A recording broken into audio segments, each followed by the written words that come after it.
Il est nécessaire d'avoir une claire vision de la vie spirituelle. Il est nécessaire d'être convaincu de notre état charnel. Et il n'y a qu'un pas à se faire pour passer de l'état charnel à l'état spirituel. Nous arrivons au dernier point.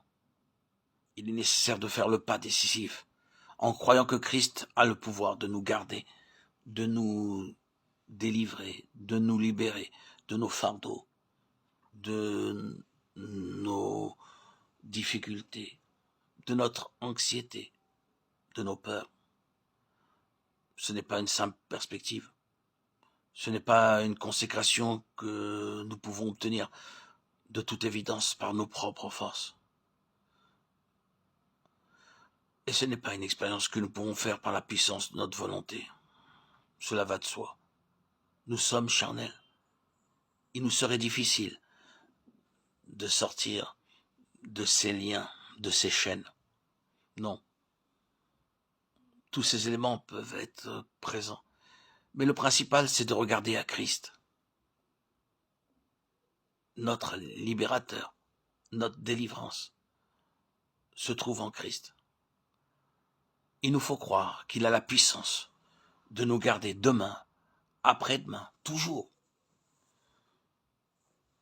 Nous devons avoir la vie de Dieu en nous. Nous avons besoin d'une vie qui peut résister à toutes les tentations.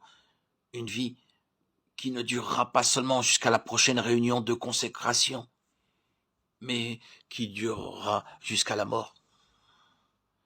Nous voulons, par la grâce de Dieu, faire l'expérience de ce que la toute-puissance de Christ, habitant en nous, peut accomplir, et de tout ce que Dieu peut faire par nous,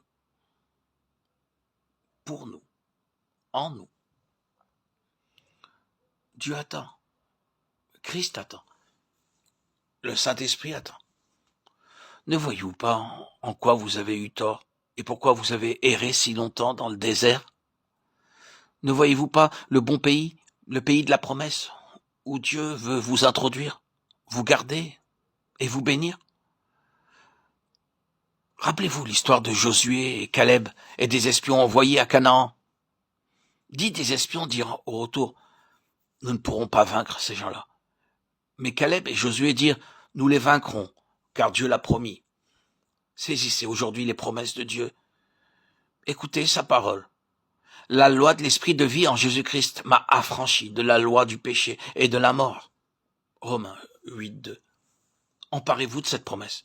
Demandez à Dieu d'accomplir en vous par son Saint-Esprit ce qu'il a offert. Approchez-vous de Dieu maintenant.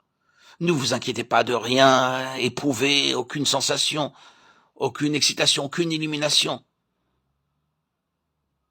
Tout cela fait partie de l'homme charnel, du péché. Ce n'est pas le travail de l'esprit. Venez et appuyez-vous sur la parole de Dieu. Et l'Éternel, Dieu a promis, comme Père, d'accorder le Saint-Esprit à chacun de ses enfants affamés. Luc 11:11-13.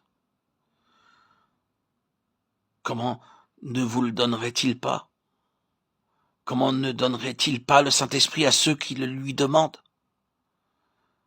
Comment n'accomplirait-il pas sa promesse? Aussi vrai que Christ fut donné pour vous sur le calvaire, aussi vrai que vous avez cru à la puissance du sang de Christ, le Saint-Esprit a été donné pour vous et moi. Ouvrez vos cœurs, soyez remplis du Saint-Esprit. Venez, croyez que le sang de Christ peut vous purifier. Confessez votre état charnel, et vous serez lavés par le sang. Puis confiez-vous dans le Christ vivant pour recevoir la bénédiction du Saint-Esprit.